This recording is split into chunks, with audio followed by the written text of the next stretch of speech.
Hello and welcome to another lecture. Today we're talking about protein structure. Let's just recap what we did last time.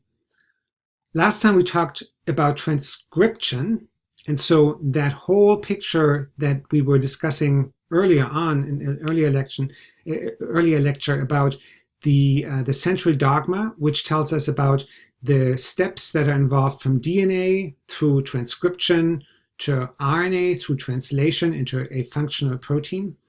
That is what we've been breaking down. So we've talked about transcription. Later on, we will talk about translation.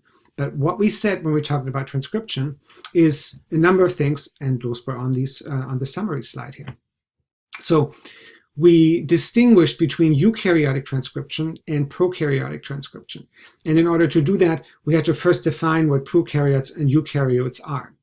So there I said that the main thing that distinguishes the two is that eukaryotes have a membrane-bounded nucleus. So there's a nucleus inside the cell, and the cell is surrounded by a membrane, but the nucleus inside the cell is also bounded by another membrane. Prokaryotes do not have that inside membrane bound around their DNA. Eukaryotic transcription starts at the promoter and ends at the transcriptional terminator. Those were just terminology that you need to know.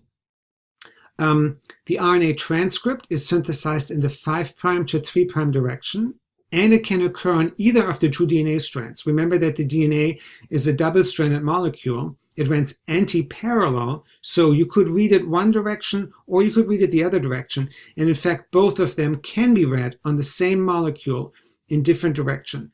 However, usually at different parts of that molecule. So remember that DNA is a very, very long strand, and we then call it usually a chromosome. And so there are multiple genes on one of those chromosomes, and maybe one gene is read from the bottom strand and the other one is read from the top strand. But since they are anti-parallel, regardless of which way you read them from one or the other strand, one will go in one direction, the other one will go in the other direction, and in both cases will we have a 5' to 3' synthesis of the RNA. Transcription requires the binding of transcription factors and the RNA polymerase. Transcription factors are just proteins that are required. They bind, they sort of scaffold everything together so that the RNA polymerase can bind well. And then the RNA polymerase, of course, is also a protein. It's an enzyme that can polymerize individual nucleotides to a polynucleotide strand or DNA strand, if you will. And then we talked about the mRNA maturation, which is a eukaryotic phenomenon. So in eukaryotes, the mRNA, after it's made, undergoes 3 steps, and we talked about those. We said that there's a 5' cap that's added, a 3' poly A tail is added. Both of those are for stability of the RNA, of the mRNA. And then the introns are spliced out. And the introns are the intervening or the intruding regions in the mRNA that need to be removed because they don't have function in terms of them being translated later on into protein. There's one wrinkle, or you could say feature to this, that's also known from eukaryotes, and that's called alternative splicing. So when you splice out the introns and keep the exons, the expressed parts, so exons are expressed, when you keep those, you might have, let's say, 3 exons, and exon 1, 2, and 3, they are all spliced together, while the introns in between exon 1 and 2 falls out and the intron between exon 2 and 3 falls out. Well, when that happens, you add 1, 2, and 3 together, and then that would be your mature mRNA, but it can be done in alternative ways. So you could, for example, only have exon 1 and 2, or exon 1 and 3, or only exon 2 and 3, or all 3 of them made up so that you get the entire mature mRNA. And so these alternative ways of splicing the mRNA together using a variety of exon combinations, that's called alternative splicing. Okay, so that's sort of a recap of transcription. Now we're going to go into translation, but before we really look at translation in the next lecture, in this lecture I want to spend a little bit more time going into a little bit more detail on the proteins and what proteins are and how they're made up. I know we talked about amino acids before. Let's take another look and go a little bit deeper today. Okay, so you've seen something similar to this. This is an idealized amino acid, and it's in three-dimensional structure. You see that these balls and connectors are drawn in a three-dimensional way. So here the R group, the rest group, that can be all different kinds of different structures, chemical structures, is pointing forward, while these two functional groups, the carboxyl group, one functional group, and the amino group being another functional group, are pointing to the back. And then up into the towards the ceiling, if you will, here to the top is the hydrogen atom. And the carbon in the middle, that's called the alpha carbon. So when that is in solution, depending on the pH, that means the acidity level of that solution, these functional groups can change slightly. Carboxyl groups are acid groups, and acids are characterized by the fact that they give off hydrogens. So that hydrogen can come off, becomes negative because the hydrogen goes off by just removing the proton and leaving the electron here. That's why now the carboxyl group is negative. And vice versa, the amino group can pick up a hydrogen from the solution and then becomes positive because all it picks up really is the proton, leaving the electron somewhere else. Could either be with the water or it could be with wherever it picked up that hydrogen, that proton. And then this shows you the four-dimensional structure. The corners of the structure form a tetrahedral shape around the alpha carbon. So that's trying to show you the three-dimensionality of this. All right, so we have looked at this before. Here's just another way of looking at it. And we have also looked at all these rest groups before. And I do want to point out two important things about them that I just want to emphasize one more time in the context of today's lecture. And that is that they can either be hydrophobic or they can be hydrophilic. I think what I said the last time is that they are either polar or non-polar, or they can even be charged. And that is true. So if you look at these functional groups, these rest groups, in a different way, if you look at them by saying, here are all the non-polar groups, those are all going to be hydrophobic groups. See, they are not charged, they're not polar, they usually mostly are made up of carbon-hydrogen chains. And so you see carbon-hydrogen chains. There's a sulfur here that's slightly polar, but not polar enough really, because the electronegativity of sulfur is not as high as that of oxygen, for example, or of other atoms that are high up and towards the right of the periodic chart. So all of these here are considered hydrophobic amino acids. All of these here are considered hydrophilic amino acids. And remember that hydrophobic and hydrophilic means whether or not a substance can mix with water. So hydrophilic, water-loving, can mix with water. Hydrophobic, water-hating or being fearful of it, cannot mix with water. These are the polar groups. We talked about polarity in class. We looked at the hydroxyl group. We looked at the electronegativity. We said that there was movement of electrons towards the oxygen, away from the carbon, away from the hydrogen. The same thing here, movement towards the oxygen, a little bit towards the nitrogen from the hydrogen. So that gives inner polarity here. And in these cases here, where we have actually charged groups, the electronegativity difference is so great that the electrons are either completely taken up by that functional group or completely given off by the functional group, resulting in charges. Okay, so we have now, because of these parameters here, we have hydrophilic and we have hydrophobic amino acids. Now let's take a look and see what they will do in the cell. We haven't really talked much about cells, but the one aspect that we have talked about when it comes to cells is the membrane. And the membrane we talked about in the context of what the membrane is made up of, which is fatty acids. And then we have these hydrophilic head groups. That was the glycerol. And then we have the hydrophilic, the head groups that can be bound in the membrane and all the molecules that make up the membrane. that can actually be charged. And so we have the hydrophilic head, we have the hydrophobic tail, and we have a double layer of these molecules. And so they can then be head to tail, tail to head, so that the outside of this membrane is water-loving, and the inside is also water-loving, but in between is a barrier, a lipid barrier. Okay, so that lipid barrier, when it comes to protecting the cell from stuff moving in and out, is important to consider. It's also important to consider what can move in and out of a membrane. And then the other thing that's important to consider is, why is it important for a cell that things are excluded or included in a cell? Well, if we start with the last one, think about it. A cell is really not an entity unless it's surrounded by something that can keep it intact without it just diffusing away. So if, for example, a nutrient was inside, then the cell would need that nutrient to maybe gain energy from it so that it can power the functions inside the cell. And so therefore it needs to be surrounded, because otherwise maybe that nutrient just sort of drifts away. And if you have a membrane that can protect that from happening, then you can keep things that are required for life inside the cell. On the other hand, you can also prevent things from coming into the cell that might be dangerous for the cell. So now let's think about what are some criteria to consider when we think about what can pass through a membrane.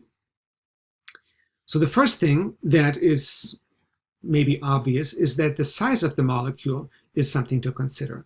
A small molecule might actually be able to sort of wiggle its way through a membrane, right? If it's very small, these are large molecules, macromolecules. There is some space in between them, but you have to consider what the conditions are. Very hydrophilic here, very hydrophobic here, and then hydrophilic again. So what kind of a molecule would be able to get through there? If it's large, then it will probably get stuck, right? So smaller is better than larger. Having said that, there are some very small particles, they're called ions, but they are also charged. So if we think about sodium chloride, for example, we looked at how sodium chloride can dissolve from a salt, sodium chloride being table salt, how that can dissolve and then create positively charged sodium ions and negatively charged chloride ions. Well, those might be small enough to pass through a membrane, but they have such a strong charge that they are unlikely to pass through the hydrophobic part. So those also won't work very well to get through a membrane. So what might actually fit through a membrane might be something that is small and has a little bit of a charge and a little bit of a non-charged part to the molecule. So I have an example here, and I just want to point this out because we're thinking about molecules, small molecules, polar molecules, and non-polar molecules when we were talking about amino acids. And when we're thinking about what amino acids might do with respect to protein formation and giving life to a cell that at this point here with just the membrane is not very animated yet, then it's important to consider such molecules. And here is just such an example. So you have an example here where you have a non-polar part. So these are just two carbons stuck together, surrounded by hydrogens.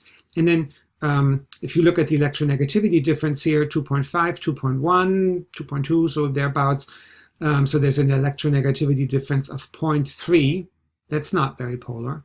And then you have the oxygen-hydrogen, 3.5, 2.1, so that's 1.4. That's actually quite polar, right? It's almost to the point where we looked at 1.8 being the one where we move into ionic dissociation, where we actually make ions that are fully charged. So here we have a polar group, here we have a non-polar group.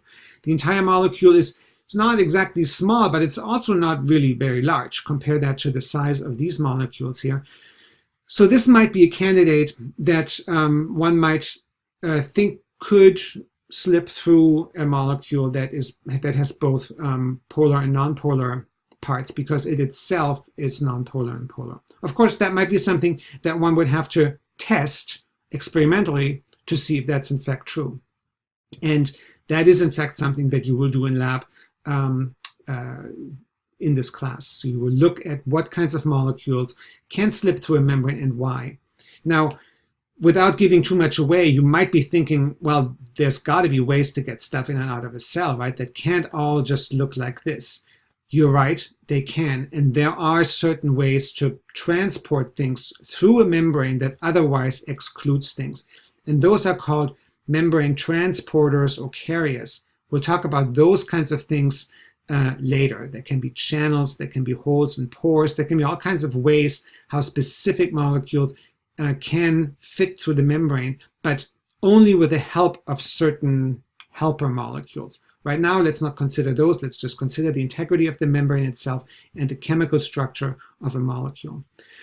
Okay, so far so good. We've talked about molecules and we talked about nonpolar and polar parts. Let's now consider amino acids. So what kind of an amino acid might be able to be anchored into the membrane? So if you think about proteins, proteins do all kinds of things in cells. They have all kinds of functions. You may remember that the enzymes, which are really the workhorses inside the cells, they make and break things, they put things together, they synthesize molecules. Those are all proteins, right? So they're all made up of amino acids.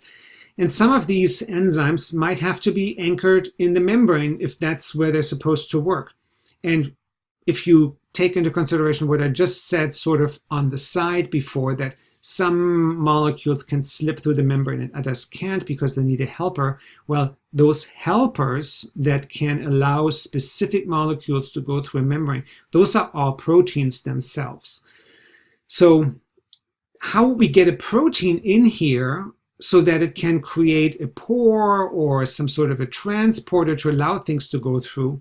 Well, if you wanted to stick amino acids into a membrane that is highly nonpolar, you would probably need something that is nonpolar itself. Now, what kind of amino acid might be able to dissolve well in the watery aqueous, as it's called, cytoplasm here inside the cell? Well, those kinds of amino acids that might be inside a cell, that might actually be doing things, not anchored to the membrane, but just free floating. Well, they couldn't be nonpolar very well, right? Because that would be hydrophobic. So you have to have proteins that have certain amino acids that have the capabilities to allow that protein to be in the right place in the cell. So what does that mean? Well, it means that charged and polar amino acids are often soluble in the cytoplasm and that hydrophobic amino acids are often found in the cell membrane.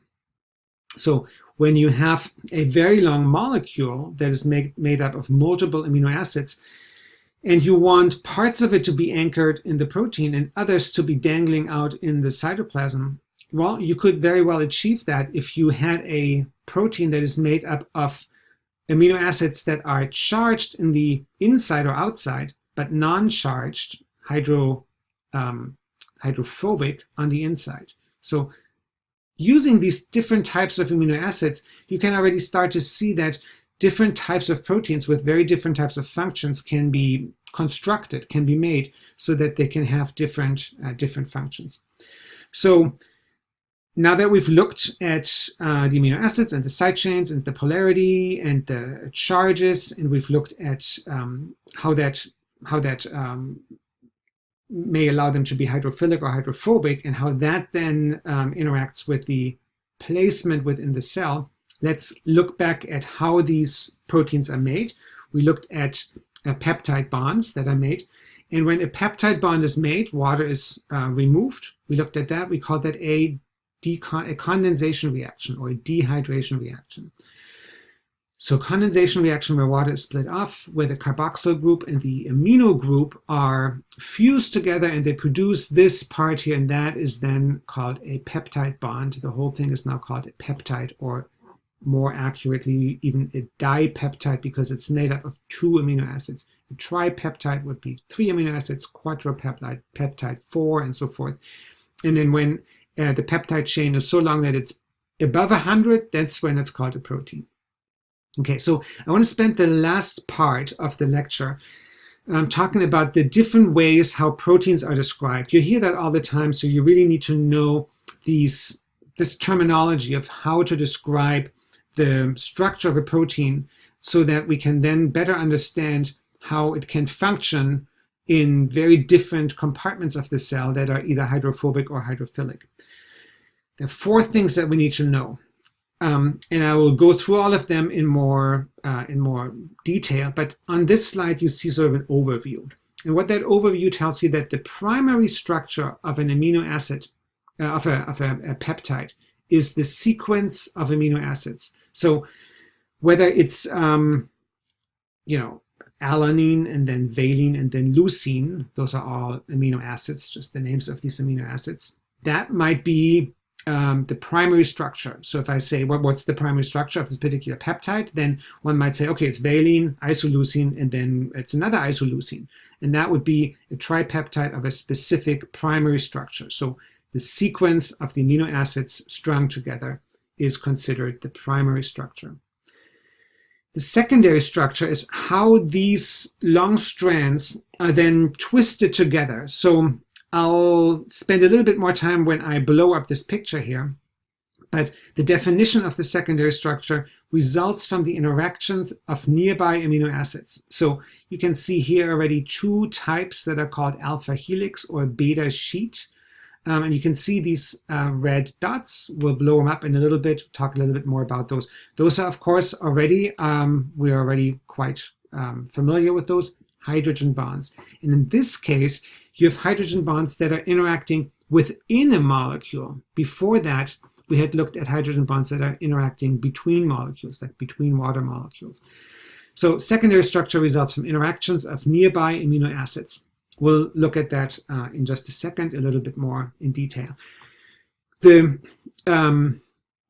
primary structure you can still see here, right? So this part might be one amino acid, that might be another amino acid, this might be a third amino acid. So the primary structure is within that secondary structure of the helix. You can still see that. And now you have that helix, and if you put that here, maybe you have these beta sheets here, then you get the tertiary structure of the protein, and that is the 3-dimensional shape of this polypeptide or protein.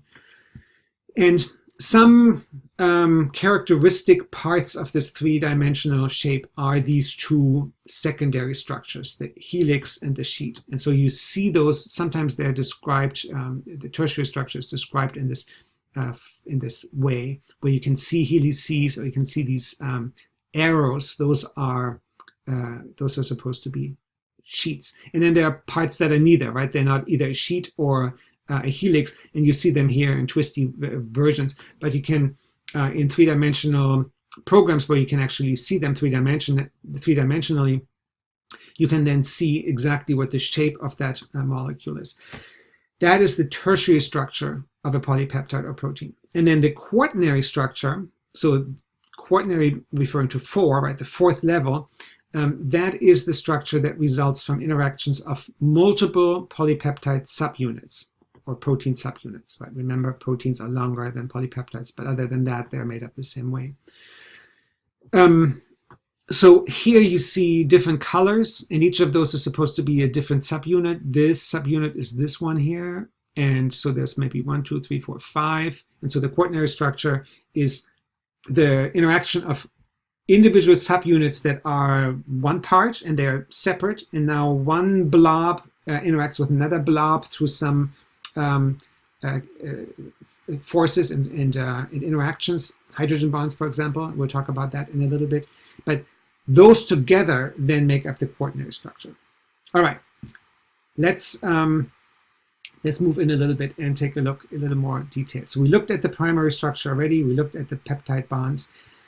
Here's an example of a secondary protein structure, the alpha helix. And so what that shows you is that each carbonyl group, this is the carbonyl group here, carbon, oxygen, in the backbone forms a hydrogen bond with an amide group 4 residues away. So the amide group, that's the blue one here, NH, right, carbonyl CO. And if you look at This almost looks like a DNA helix, right? Remember we looked at the DNA structure? Well, that was a double helix. So this is a single helix. It's like a screw, a helix. It turns around, twists and twists and twists. And here's a residue of an amino acid. The number 2 refers to the second amino acid, the third one to the third, the fourth to the fourth, and so forth. And the one thing that I want to point out is that the rest groups, the green rest groups here, you may see that in this way that it's depicted, they always stick out away from this helix. They stick out here, they stick out in the back, they stick out there in the back. They're not part of the helix itself. The rest groups stick out because they can be so large that otherwise they would distort the shape. So if we take this part here out between this amino acid and this amino acid in this polypeptide chain, that slight negative charge on the oxygen, compare that to the carbon here, electronegativity difference allows this to be slightly negative. Nitrogen and hydrogen on this part down here, the nitrogen is the one with the higher electronegativity, so that one will now be negative, leaving the hydrogen positive. So we have a negative positive attraction, and that attraction creates the hydrogen bond, right? Just as it does in water molecules interacting with each other. Here we have a hydrogen bond within a molecule where we have interaction of the negative and the positive. So hydrogen bonds allow the alpha helix to form when you have exactly the right combination of amino acids that are stuck together in such a way that they can form these interactions. Another way that frequently proteins create a secondary structure is the beta sheet. And so the beta sheet is not a helical structure, but it's sort of like if you take a piece of paper and you fold it up, upward, downward, upward, downward, upward, downward, and then you have sort of a comb or like a fan or so. So this folded part here, that is the sheet, the beta sheet. And if you look at this, this might be a beta sheet from one amino acid, from one protein, polypeptide chain. And it might go on here, or over here, and then come back here. So this might still be the same molecule, but different parts of the molecule. And the way that they can interact with each other is again through hydrogen bonds. So hydrogen bonds form between carbonyl groups in one polypeptide and an amide group in a different part of the polypeptide. This looks like it's different polypeptides, right? But it's just not shown how maybe this loops out over here and then goes all the way around and comes back here. And so there we have hydrogen bonds, again, between different parts of the polypeptide. So that is the secondary structure. Another example. There are other examples that are not nearly as frequently used in proteins, and that's why you usually hear about the alpha helix and the beta sheet, or sometimes we hear the beta pleated sheet. Same thing, the folded sheet, the beta sheet. Okay, so that's what you should remember for the secondary structure. Two examples, alpha helix, beta pleated sheet, or beta sheet. The tertiary structure of a protein is now the three-dimensional structure. So the entire way, if you were to do this in an animated way where you look at the protein from all sides, if you could rotate this around, that would give you the three-dimensional structure. And what your book does here is it shows you three common ways to depict this tertiary structure. There's the ball and stick model. So all of these are little, balls and sticks, and you can put all of them together and get this enormous structure. It's kind of hard to see anything in there because it's, things are on top of each other. So many times people prefer this way of showing the structure, the tertiary structure of a protein, where you see the secondary structure better. So here we have alpha helices here and here and here, and here you have some beta sheet regions, and then here you have some other regions that you can connect. So this is the tertiary structure in a different way of depicting this. And then there's this space filling model. that shows you another way of three-dimensionality where you can sort of see where things stick out, or where you have cavities, where you have holes, where you have denser parts versus less dense parts. And so each of those tells you something, right? So here you see all the individual parts, each of the rest groups. If you could take that and sort of rotate it around and look at it to see at specific parts, you would get a lot of information from that. And each of those have their advantages and disadvantages. So that's why there are multiple ways to look at the tertiary structure, the three-dimensional structure, which is the tertiary structure of a protein. Here's a way to look at the tertiary structure just with a different example using the space-filling way of depicting it. And what you can see here is you see this, that it's binding a different molecule, something, a substrate, as it's sometimes called, a molecule that it can bind because of its interaction, and maybe because it has a cavity that's just right in its size for this particular molecule to slip in there or to bind and then interact, and something can happen. So enzymes bind to molecules, they break them apart, but they need to interact with them somehow. And so the tertiary structure, the three-dimensional structure, allows them to fit together with their molecule that they bind. Sometimes you hear it's like a key and a lock principle, where the key fits exactly into the lock, and that's exactly what's happening here as well. This molecule fits exactly into this cavity. And you can see that nicely in the three-dimensional structure, the way that it's depicted here. Okay, so now the quaternary structure, I said, is the way how multiple subunits of a protein are bound together, or how they interact with each other. And oftentimes you see that depicted by using these ways of the tertiary structures in multiple colors, so that you can see that this is one subunit and then the other one is a different subunit, the light green versus the dark green. And they can then sort of interact with each other. They can they can twist into each other. You can see how many there are, whether they are very different in size and shape, whether they are mirror images of each other. And hemoglobin, part of the blood, what blood is made up of, that is made up of 4 subunits and 2 copies of the polypeptide depicted in magenta here, and then the other 2 here in this blue. And so you can see that they're always exactly like this, with 2 of them facing each other, opposite from each other, being arranged in this way. So that's what the quaternary structure of a protein is. So what we talked about today is that we have amino acids that bind together to form proteins. We knew that already. We said that amino acids vary in their rest chains. We knew that already. But specifically important is whether they are charged or polar on the one hand, or non-polar on the other hand.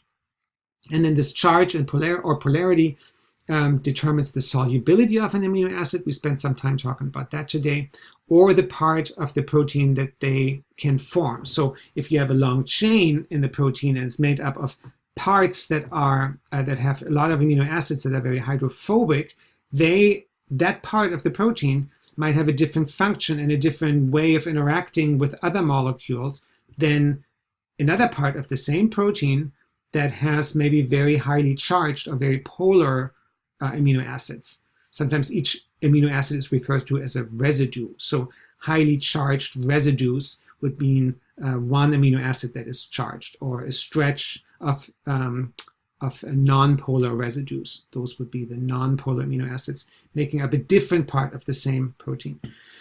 And then we spend time looking at the 4 ways to describe the protein: the primary, secondary, tertiary, and quaternary. How they, what they are. How the primary is basically the sequence of amino acids making up the protein. The secondary is the interaction of the amino acids within the same molecule. We looked at alpha helix and beta sheet.